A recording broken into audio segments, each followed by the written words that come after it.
कहानी शुरू होती है और हमें एक इंडियन लड़की को दिखाया जाता है जो कि कॉटन निकालने का काम कर रही थी। ये सारा कॉटन इंडियन कंपनी यूज़ करती थी अपनी एक जीन्स कंपनी में, और ये लड़की भी उसी इंडियन जीन्स कंपनी में जीन्स बनाने का काम करती थी। इस कंपनी में बहुत कम समय में जीन्स को तैयार कर लिया था और वो उसे फिर स्टॉक के लिए कंपनी में भेजते हैं। ये कंपनी बहुत बड़ी थी, इसका नाम भी बहुत मशहूर था। इस कंपनी के सारे जीन्स के कस्टमर काफ़ी पसंद करते थे। इधर हमें दिखाया जाता है कि कंपनी का एक वर्कर उस जीन्स को निकालता है और फिर वो बहुत खुश हो जाता है क्योंकि उसे वो जीन्स काफ़ी अच्छी लग रही थी। इस जीन्स की ये खासियत होती है कि हर टाइप के इंसान पर फिट हो जाती थी, मोटे पर फिट हो जाती, पतले पर भी फिट हो जाती। तो एक लिबी नाम की लड़की आती है इस कंपनी में वर्क करने के लिए। लिबी मैनेजर से मिलती है और वो मैनेजर को कहती है कि ये जीन्स मेरा पसंदीदा ब्रांड है और मैं कब से यहाँ पर काम करना चाहती थी। मैनेजर उसको कुछ पेपर देता है और कहता है कि तुम अपनी ड्यूटी आज रात से ही स्टार्ट कर सकती हो। लिबी यहाँ पर काम करने के लिए काफ़ी एक्साइटेड थी क्योंकि वो जीन्स उसका पसंदीदा ब्रांड था। हम यही दूसरी तरफ देखते हैं उस स्टोर रूम को जहाँ पर सारे जीन्स को रखा गया था। इस स्टोर रूम में हम बहुत अजीब बात देखते हैं, सारी जीन्स अपने आप ही हिल रही थी। यहाँ पर हम देखते हैं कि एक कंपनी का वर्कर लिबी से कहता है कि जो तुमने कपड़े पहने वो यहाँ पर नहीं चलेंगे क्योंकि आज रात को कंपनी का मालिक यहाँ आने वाला है। मालिक यह चाहता है कि उसकी कंपनी के सारे वर्कर उसी कंपनी के ब्रांड पहने। तो लिबी यहाँ से बाहर जाती है और अपने लिए कुछ कपड़े ले लेती है। फिर लिबी यहाँ से चेंजिंग रूम में अपने कपड़े बदलने जाती है। फिर हम देखते हैं यहाँ पर दो लड़कियाँ आती, ये भी इसी कंपनी में काम करती हैं। लिबी उनको देखकर छुप जाती है। तभी हम देखते हैं कि उन दोनों लड़की में से एक लड़की उस जीन्स को स्टॉक रूम में से लेकर आ गई है और वो दूसरी लड़की से कहती है कि इस जीन्स को मैं आज पहनूंगी। फिर वो लड़की कहती है कि तुम पागल तो नहीं हुई हो, ये जीन्स अभी तक लॉन्च भी नहीं हुआ है। वो लड़की उस लड़की से कहती है कि तुम भी इसको कैसे पहन सकती हो। वो लड़की उसकी दोस्त की एक नहीं सुनती और जीन्स को पहन लेती है और बाहर आ जाती है। पर कुछ समय के बाद वो जीन्स उसे काफ़ी टाइट पड़ने लगती है। फिर वो लड़की वहाँ से चेंजिंग रूम की तरफ जाती है, तभी उसे मैनेजर देख लेता है। फिर मैनेजर उसे कॉल करता है और बुलाता है, पर वो लड़की उसकी एक नहीं सुनती है और उसको इग्नोर कर देती है और कॉल कट कर देती है। सीन यहीं से कट होता है और इस कंपनी का मालिक आ जाता है। वो सबसे कहता है कि हम हमारे प्रोडक्ट को आज लॉन्च करेंगे और वो काफ़ी एक्साइटेड होता है। सभी लोग उसकी बात पर ताली बजाते हैं और बहुत खुश होते हैं। तभी हमें उस लड़की को दिखाया जाता है जिसने वो जीन्स चोरी कर कर पहनी थी। फिर वो लड़की चेंजिंग रूम में उस जीन्स को चेंज करने जाती है, पर वो देखती है कि वो जीन्स से उसके बॉडी पर काफ़ी टाइट हो रहा है। फिर उसकी बॉडी से बहुत सारा खून निकलने लगता है और फिर उस लड़की के जिस्म के दो टुकड़े हो जाते हैं। और फिर हम देखते हैं कि वो जीन्स उस लड़की के शरीर के टुकड़ों को खुद ही ठिकाने लगा देती है और जो ज़मीन पर खून गिरा था उसे खुद ही पीने लगती है। सीन कट होता है और हमें कंपनी का मालिक दिखाया जाता है। वो सबसे कहता है कि आज रात सबको यही रुकना है क्योंकि आज हमारे जीन्स की ओपनिंग है और इसको ओपनिंग करने के लिए एक मशहूर यूट्यूबर आ रही है यहाँ पर। सुबह 8 बजे हम इस जीन्स की सेल को स्टार्ट करेंगे और वो ये सब कहकर वहाँ से चला जाता है। इसी के साथ सब अपने काम पर लग जाते हैं। तभी वो मैनेजर देखता है जो लड़की वो जीन्स पहन कर गई थी वो अभी तक भी वहाँ से नहीं आई है। फिर मैनेजर उसी लड़की को उसके साथ भेजता है जो पहले भी उस लड़की के साथ थी चेंजिंग रूम में। फिर वो वर्कर उस लड़की को ढूंढने के लिए चेंजिंग रूम में जाती है, पर वो लड़की उसे वहाँ कहीं भी नहीं दिखती। फिर उसे वहाँ पर वो जीन्स टंगा हुआ दिखता है जो उस लड़की ने पहना था। पर जैसे ही वो लड़की उस जीन्स के पास जाती है वो जीन्स उस लड़की को हिप्नोटाइज करने लग जाती है, यानी कि जीन्स ने उस लड़की को अपने वश में कर लिया होता है। फिर वो जीन्स उस लड़की को अपने आप उस जीन्स को पहना देती है। फिर उसके पैर को खुद ही कंट्रोल करने लगती है। इसी वजह से उसका सर एक पीछे लगे खील में चला जाता है और वो मर जाती है। इतनी देर तक दोनों वर्कर वापस नहीं आती है, इसीलिए मैनेजर लिबी को उन दोनों लड़कियों को देखने के लिए भेजता है। लिबी वहाँ पर जाती है, उस लड़की की लाश को देखती है और बहुत डर जाती है कि उस लड़की की लाश बहुत बुरी हालत में पड़ी हुई थी। फिर लिबी बहुत डर जाती है और मैनेजर के पास जाती है। वो उसे ये सारी बातें बताती है, पर मैनेजर उस लड़की की लाश को देखकर बिल्कुल भी हैरान नहीं था, बल्कि वो लिबी को कहता है ये बात तुम किसी को मत बताना, और वो उस लाश को एक डस्टबिन में रखकर पर छोड़ देता है। दूसरे सीन में हमको दिखाया जाता है कि वो जीन्स अपने आप ही एक बॉक्स में आ जाती है। फिर उसे एक कंपनी का वर्कर खोलता है। अब उस वर्कर का भी दिल कर रहा था कि वो इस जीन्स को पहने, पर उसे ऐसा करते हुए लिबी देख लेती है। जैसे ही वो वर्कर उस जीन्स को पहनने जाता है, लिबी तुरंत अपने मैनेजर को बता देती है। फिर मैनेजर ये सारी बात सुनकर उस लड़के को कॉल करता है, पर वो लड़का भी मैनेजर की बातें नहीं सुनता है। फिर वो लड़का उस जीन्स को पहनने के लिए उसकी जीप खोलता है, पर वो जीन्स उसके अंगूठे को ही काट देती है। उसमें से बहुत सारा खून निकलता है। वो जीन्स उसके दोनों बाजुओं को भी काट देती है और फिर फाइनली वो उसके धड़ से उसके सर को अलग ही कर देती है और उसको मार डालती है। फिर वो जीन्स उसके पूरे खून को पी लेती है और उसके जितने भी शरीर के हिस्से होते हैं उनको एक बॉक्स में रखकर उस बॉक्स को पैक कर देती है।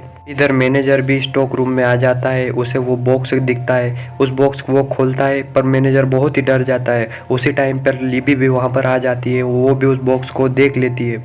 लिबी मैनेजर से कहती है कि हमें पुलिस के पास जाना चाहिए, हमें पुलिस को कॉल करना चाहिए, इतने लोग मारे जा रहे हैं। पर मैनेजर कहता है हाँ मैं ठीक है, मैं उनको कॉल कर लूँगा।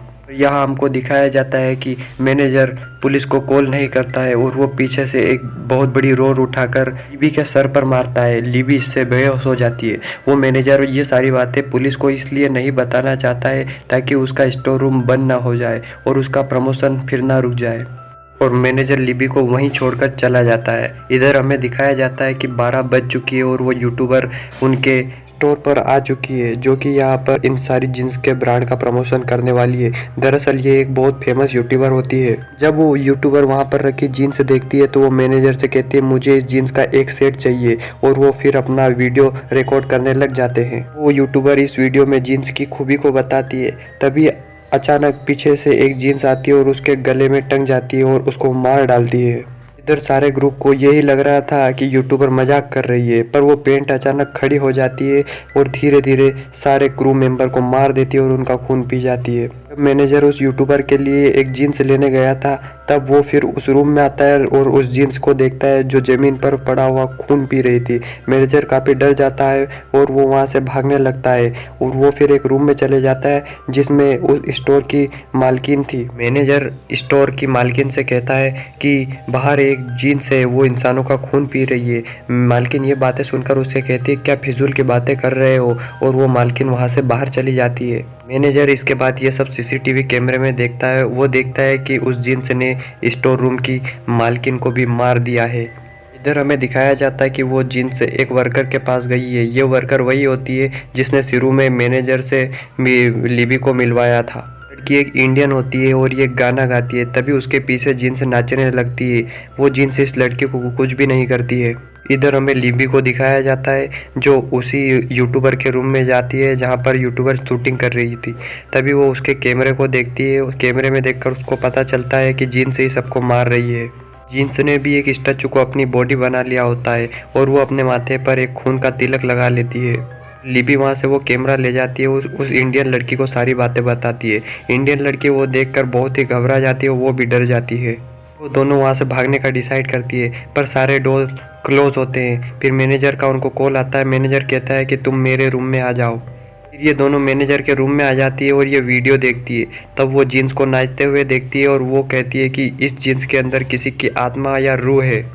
फिर वो इंडियन लड़की लिबी से कहती है हो ना हो ये जीन्स में कोई इंडियन ही है, क्योंकि वो मेरे गाने पे नाच भी रही थी। फिर वो इंडियन लड़की उस जीन्स से पूछती है तुम कौन हो। फिर वो जीन्स एक कटे हुए हाथ लेकर दीवार पे कुछ लिखने लगती है। फिर वो लड़की उसकी सारी कहानी लिखती है और यहीं से हमें पता चलता है ये लड़की वही थी जिसे हमने शुरू में कॉटन तोड़ते हुए देखा था। जीन्स वाली लड़की उसका नाम कीरत बताती है और वो सिर्फ 13 साल की थी। वो लड़की खेत से कॉटन लेकर जाती है। अचानक उसका दुपट्टा मशीन में फंस जाता है। धीरे धीरे उसकी पूरी बॉडी मशीन में चली जाती है। उसकी बॉडी के छोटे छोटे टुकड़े हो जाते हैं और उसके वहीं पर मृत्यु हो जाती है। पर फिर भी कंपनी के मालिक ने कंपनी के काम को बंद नहीं किया, काम जारी रखा। ये सारी कहानी सुनकर इंडियन लड़की कहती है कि तुम्हें क्या चाहिए। यहाँ पर हमको पता चलता है ये जो सारी कहानी सुनाई और वो जो लड़की थी वो कीरत थी। वहाँ पर कीरत की हुई थी। कीरत इस पूरी कंपनी को बर्बाद कर देना चाहती थी, वो उसका बदला लेना चाहती थी। फिर वो तीनों बाहर आते हैं और अचानक एक स्प्रे से मैनेजर उस जीन्स पर हमला कर देता है। वो जीन्स वहाँ से डरकर भाग जाती है। अचानक से सारी लाइट्स ऑफ हो जाती है और मैनेजर वहाँ से भाग जाता है, पर ये दोनों उस जीन्स का पीछा करती हैं। तभी वो दोनों देखती है कि जीन्स वो मरे हुए आदमियों का खून पी रही है। अभी मैनेजर उनको बाहर से बंद कर देता है और कहता है कि कैमरा मुझे दे दो, पर ये दोनों मैनेजर को कैमरा देने से मना कर देती है। वो दोनों कीरत को इंसाफ दिलाना चाहती थी। ये दोनों वहाँ से भीतर चले जाती है। मैनेजर अपने प्रमोशन के लालच में इतना अंधा हो चुका था कि वो किसी को भी नहीं बख्शता। वो वहाँ पर उस इंडियन लड़की को भी मार देता है। वो उससे अपना कैमरा ले लेता है, पर वो देखता है उसमें मेमोरी कार्ड तो है ही नहीं। का मतलब मेमोरी कार्ड लिवी के पास है। वो लिवी को ढूंढ लेता है और उसको पकड़ लेता है और उससे कहता है कि मुझको बता दो मेमोरी कार्ड कहाँ है। पर लिवी कहती है मुझे नहीं पता है, पर वो उसका गला दबाकर उसको बेहोश कर देता है। और इतने में ही वहाँ पर सारी जीन्स आ जाती है और वो मैनेजर के ऊपर झपट पड़ती है और मैनेजर का सारा खून पी जाती है और वो बस उसका कंकाल ही छोड़ती है। सारी जीन्स मैनेजर को मार देती है, पर वो वहाँ पर पड़ी लिबी को कुछ भी नहीं करती है। और तभी लिबी को होश आता है। होश में आने के बाद वो स्टोर में जाती है और कीरत वाली जीन्स से मिलती है और उसे कहती है कि तुम ऐसा मत करो, लोगों को मत मारो। वो कहती है कि तुम इन मासूम लोगों को क्यों मार रहे हो, इन लोगों ने तो तुम्हारी जान नहीं ली है ना। तभी इतने में 8 बज जाते हैं और स्टोर रूम का दरवाज़ा खुलने लगता है। वो गेट की तरफ भागने लगती है और गेट को बंद करने लगती है, पर लोग उसको धक्का दे देते हैं जिसकी वजह से उसकी मौत हो जाती है। फिर उसी के साथ कीरत और बाकी सारी जीन्स मिलकर स्टोर के सारे लोगों को मार डालती है। दिखाया जाता है कि अभी भी लिवी के हाथ में वो मेमोरी कार्ड है। क्या ये मेमोरी कार्ड पुलिस वालों को मिलेगा या फिर कीरत की आत्मा ऐसे ही भटकती रहेगी। और इसी के साथ सस्पेंस के साथ ये कहानी यहाँ पर ख़त्म हो जाती है। Thanks for watching.